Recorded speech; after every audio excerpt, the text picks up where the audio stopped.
In this video, we will go through my RX8 oil chart, where I will explain why some oils work better than others. And also, I will answer all the questions you have posted on my Facebook, Instagram and Snapchat. All the products and websites that I will mention will be linked in the description. And if you're new here and like RX8 videos, then consider subscribing.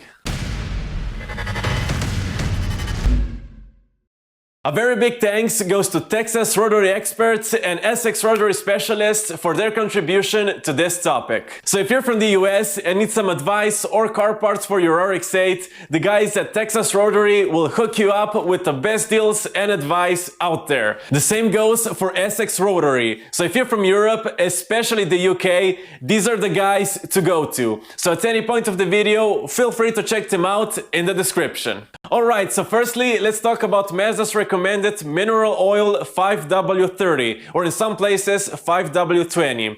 Most rotary specialists agree that 5W30 is not good when it comes to the long-term health of the RX8's engine internals, especially the stationary gear bearings and rotor bearings. The reason being, it is too thin to provide the adequate protection that is needed. So to give your engine a superior protection, it is recommended to use thicker oils, such as 10W40 or 15W40, but you see a chart about it later on. Now let's talk about the oil grades. Mazda recommends mineral oils, but are they really the best solution? But before we get to that, let's talk about the 3 grades of oil that are out there. Mineral oil is considered to be the safest bet for the RX8 because it is refined from crude oil taken from the ground and will happily burn inside your RX8 with minimal carbon deposits. Next, we have semi-synthetic oils. Now, these oils can be a bit of a minefield, but if you wish to use them, Essex Rotary recommends you get semis that are made from mineral oils. Now, this won't be always labeled as such, so you have to look for the label A3B4.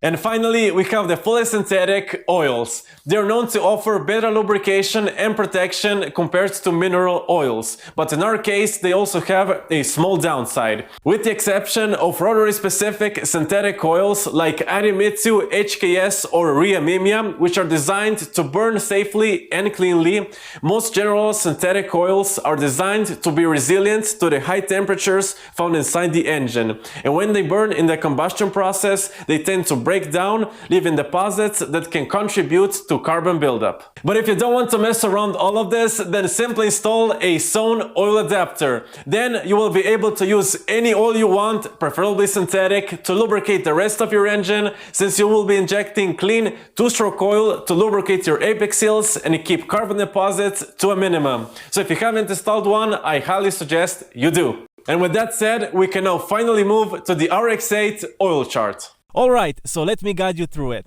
On the left side, we have the best recommended oil for rotary engines that have or don't have a sewn adapter, and that is the IDEMITSU Racing Oil 10W30 Synthetic. This oil was designed to be used in rotary engines and also has a great reputation for protection and performance. So if you want the safest bet for your RX8, this is the one. Moving on to recommended general oils. 10W40 or 15W40 are the recommended specs if you plan on using general oil brands. If you change your oil 2 times per year, you can use 10W40 for winter and 15W40 for summer. If you change your oil once per year and your country is predominantly hot, you can stick with 15W40 all year long. Or if it's predominantly cold, you can stick with 10W40 all year long. If you don't have a sewn adapter, you can use mineral oils, semi-synthetic ones if they have the label A3B4, or synthetics if they are rotary-specific oils like HKS, Rheamimia, etc.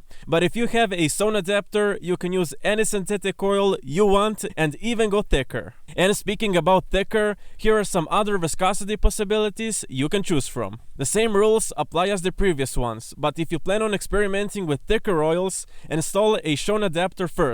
because using thicker oils than recommended without a Sewn adapter can starve your oil injectors, so bear that in mind. And finally, if you live in an extremely cold environment that goes below minus 20 degrees Celsius or minus 5 Fahrenheit, you can use thinner oils like 5W30 or 0W30. But what's more important than having the correct oil is changing your oil regularly. So if you want the best performance and life expectancy out of your engine, the recommended oil change interval is 3,000 miles or 5,000 kilometers. And with the chart done, if you guys want to read my full article on the RX8 oil, which I suggest you do, I will leave a link in the description where you can check it out along with all the other things that I've mentioned in this video. So with that done, let's roll the Q&As. And what else? Thank you so much for watching. If you like this video and found it useful, give it a big thumbs up and also hit the subscribe button so you won't miss out on new RX8 videos.